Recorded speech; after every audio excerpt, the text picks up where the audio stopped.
Eu não sei em qual horário você está vendo esse vídeo, então bom dia, boa tarde ou boa noite para você. Privatizar ou não privatizar? Eis a questão. A privatização voltou a ser assunto na mídia após a greve dos Correios e vem causado polêmica, deixado muitas dúvidas. Enfim, o que é privatização? É bom ou ruim? Neste vídeo eu vou explicar do que se trata, como funciona e os contrapontos. Se você gostar, já se inscreve no canal e deixe seu like.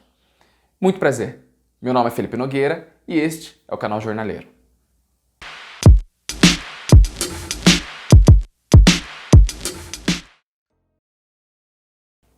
Vamos relembrar. Os Correios estavam em greve. A paralisação das atividades tinha como intuito algumas reivindicações.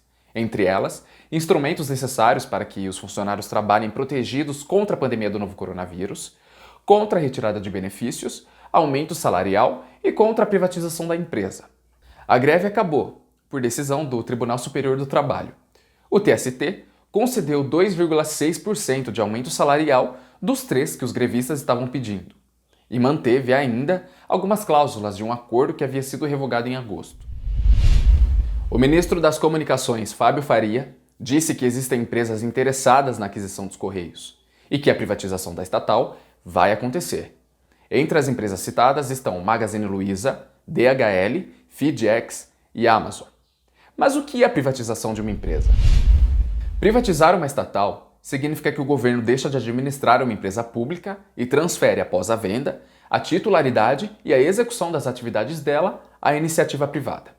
Ou seja, ela acaba se tornando uma empresa como as outras, particular.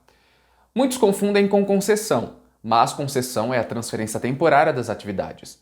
A titularidade permanece nas mãos do governo.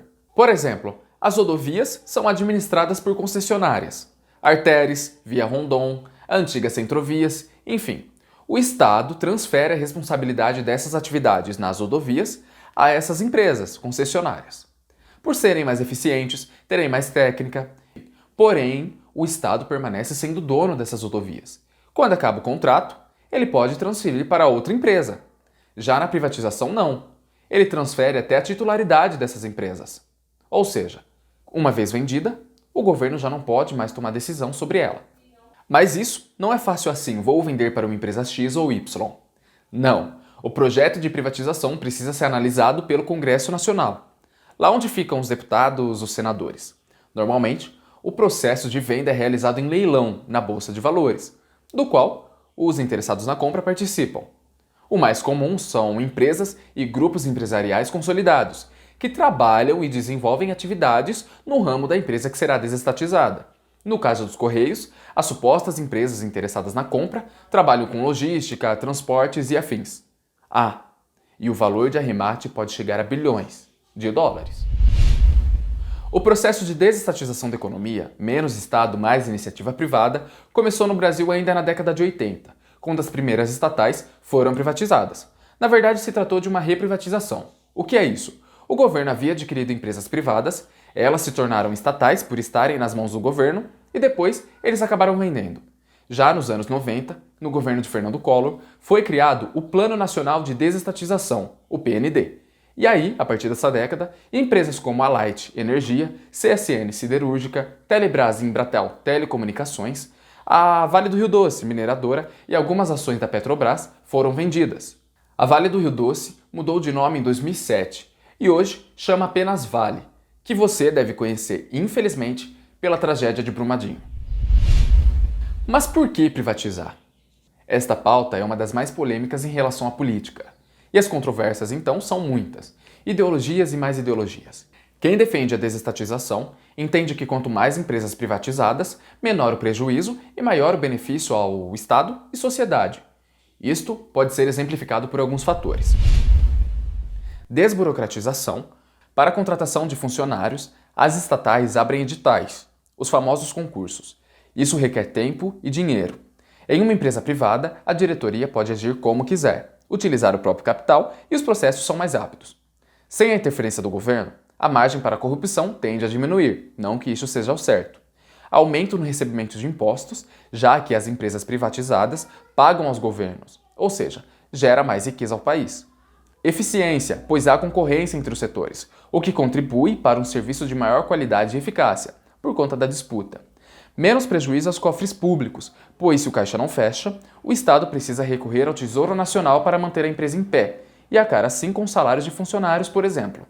Já quem discorda, defende que as estatais devem ser fortalecidas pela administração do Estado, pois, segundo eles, essas empresas garantem a soberania da nação, segurança alimentar, energética e não é viável entregar o controle delas à iniciativa privada, sobretudo à estrangeira.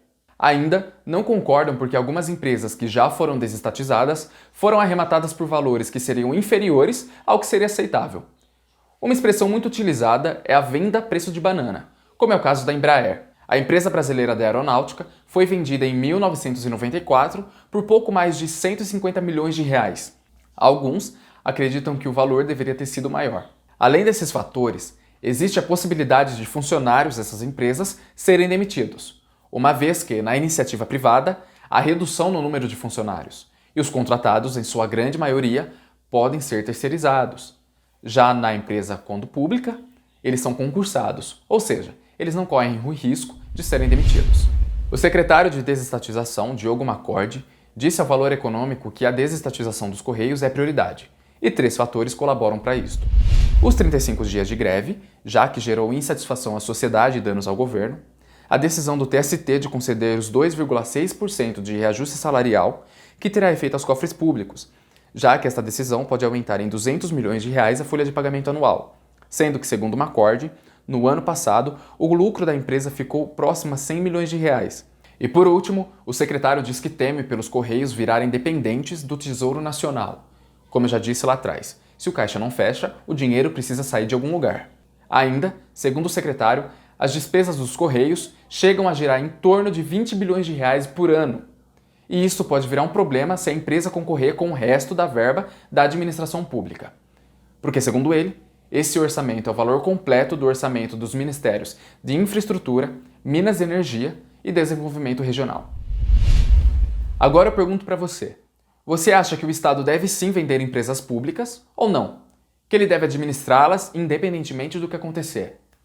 Deixe sua opinião aqui embaixo. Eu espero que você tenha entendido o que é a privatização e como ela funciona.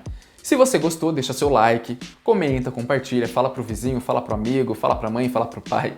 E se inscreva no canal para me ajudar, hein? É muito importante, para eu continuar fazendo mais vídeos aqui.